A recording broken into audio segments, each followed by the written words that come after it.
ఆంధ్రప్రదేశ్, కర్ణాటక, తెలంగాణ 3 రాష్ట్రాల జీవనాడిగా ఉన్న తుంగభద్ర జలాశయానికి ఉన్న 33 పాత గేట్లను పూర్తిగా తొలగించి కొత్త వాటిని ఏర్పాటు చేయాల్సిందేనని ఎన్డీఏసీఏ కమిటీ సూచించింది. తుంగభద్ర ప్రాజెక్టుపై national dam safety authority NDACA నియమించిన నిపుణుల కమిటీ కీలక అంశాలను తెరపైకి తెచ్చింది. తుంగభద్ర డ్యాంకు సంబంధించి మొత్తం 33 గేట్లు మార్చాల్సిందేనని ఆ కమిటీ సూచించినట్లు సమాచారం. 70 సంవత్సరాలుగా అవే గేట్లను వినియోగిస్తున్నారు. నిజానికి డ్యామ్ గేట్ల జీవితకాలం 45 సంవత్సరాలు అయినప్పటికీ తుంగభద్ర డ్యామ్ గేట్లు మరో 25 సంవత్సరాలకు పైగా పొడిగించి వినియోగిస్తున్నారు. మళ్లీ వాటికి మరమ్మతులు చేస్తే డ్యామ్ భద్రతకే ముప్పు వాటిల్లే ప్రమాదం ఉందని సేఫ్టీ కమిటీ హెచ్చరించింది. ఆంధ్రప్రదేశ్, కర్ణాటక, తెలంగాణ 3 రాష్ట్రాల జీవనాడిగా ఉన్న తుంగభద్ర జలాశయానికి ఉన్న 33 పాత గేట్లను పూర్తిగా తొలగించి కొత్త వాటిని ఏర్పాటు చేయాల్సిందేనని కమిటీ సూచించింది. తుంగభద్ర జలాశయం భద్రతపై national dam safety authority NDACA నియమించిన నిపుణుల కమిటీ సోమవారం పరిశీలించింది. కేంద్ర జల సంఘం సిడబ్ల్యూసీ మాజీ chairman AK Bajaj, hydro mechanical, electrical experts Harkesh Kumar, ఆదోనికి చెందిన తారాపురం సుధాకర్, ఆయా రాష్ట్రాల ప్రతినిధుల బృందం సభ్యులు డ్యాంను పరిశీలించారు. గత ఆగస్టు 10వ తేదీన చైన్ లింక్ తెగిపోయి కొట్టుకుపోయిన 19వ గేటు సహా డ్యామ్ 33 గేట్లను క్షుణ్ణంగా పరిశీలించారు.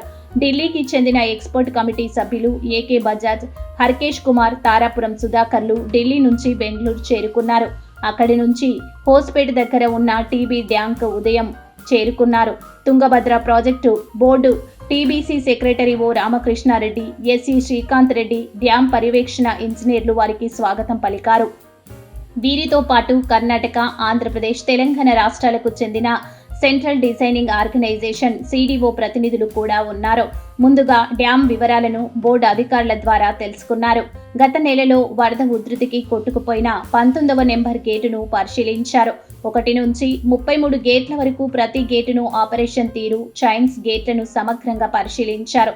అంతేకాకుండా ప్రాజెక్టు గర్భంలో ఉన్నటువంటి గ్యాలరీలను నిపుణుల కమిటీ పరిశీలించింది. డ్యాం నిర్వహణ ఇంజనీర్లతో భేటీ. తుంగభద్ర డ్యాంను 1 నుంచి 16వ నెంబర్ గేటు వరకు తుంగభద్ర ప్రాజెక్టు బోర్డు నిర్వహణలో ఉంది. 17వ గేటు నుంచి కర్ణాటక జలవనరుల శాఖ ఇంజనీర్లు పర్యవేక్షిస్తున్నారు. ప్రతి సంవత్సరం వర్షాకాలం ప్రారంభానికి ముందు వరదలు మొదలయ్యాక డ్యాం గేట్ల పనితీరును ఇంజనీర్లు ఎప్పటికప్పుడు పరిశీలించాలి. డ్యాం నిర్వహణ ఎలా జరుగుతుంది? ఈ ఏడాది నీటి సంవత్సరం ప్రారంభంలో వర్షాలు రాకముందు డ్యాంకు వరద మొదలయ్యాక గేట్లను తనిఖీ చేశారా? మరమ్మతులు నిర్వహించారా? ఆ సమయంలో ఎలాంటి లోపాలను ఏవైనా గుర్తించారా? గుర్తించి ఉంటే ఎలాంటి లోపాలు గమనించారు? తదితర అంశాలపై నిర్వహణ నిపుణుల కమిటీ ఇంజనీర్లతో సమావేశమై వివరాలు సేకరించారు. అంతేకాకుండా డ్యాం నిర్మాణం మొదలుకొని ఆ తర్వాత నిర్వహణ, ఇప్పటి వరకు డ్యాంను పరిశీలించిన నిపుణులు ఇచ్చిన నివేదికలు, ఇప్పటిదాకా చేపట్టిన మరమ్మతులు తదితర రికార్డులను కూడా పరిశీలించారు. డ్యాం భద్రతపై సిడబ్ల్యూసీ దృష్టి. తుంగభద్ర డ్యాం భద్రతపై కేంద్ర జల సంఘం దృష్టి సారించింది. అదే సమయంలో కొట్టుకుపోయిన 19వ నెంబర్ గేటుతో పాటు 33 గేట్ల భద్రతపై అధ్యయనం చేసి నివేదిక ఇచ్చేలా నిపుణుల కమిటీని నియమించాలంటూ Tungabhadra board secretary O Ramakrishnareddy national dam safety authority లేఖ రాశారు. సిడబ్ల్యూసీ మాజీ చైర్మన్ ఏకే బజాజ్ నేతృత్వంలో hydro mechanical, electrical safety experts Harkesh Kumar, Tarapuram సుధాకర్లతో పాటు బోర్డులో భాగస్వామ్యమైన ఏపీ, కర్ణాటక, తెలంగాణ ప్రభుత్వాలు సూచించిన ప్రతినిధులతో నిపుణుల కమిటీని నియమించింది. ఆ కమిటీ డ్యాంను సమగ్రంగా పరిశీలించింది. ఏపీ నుంచి బోర్డు సభ్యుడు సిఈ నాగరాజు, తెలంగాణ నుంచి EE Baralama Muralikrishna, dam safety retired AC Sudhakar, Karnataka retired secretary Siddha Gangappa బృందంగా పర్యటించారు. ఆనకట్టపై ఉన్న షెట్టర్లతో పాటు రాతి కట్టడాన్ని ఉదయం నుంచి రాత్రి వరకు క్షుణ్ణంగా పరిశీలించారు. గైడ్ యాంగిల్, కౌంటర్ వెయిట్లను పరిశీలించిన అనంతరం రాతి కట్టడాన్ని చూశారు.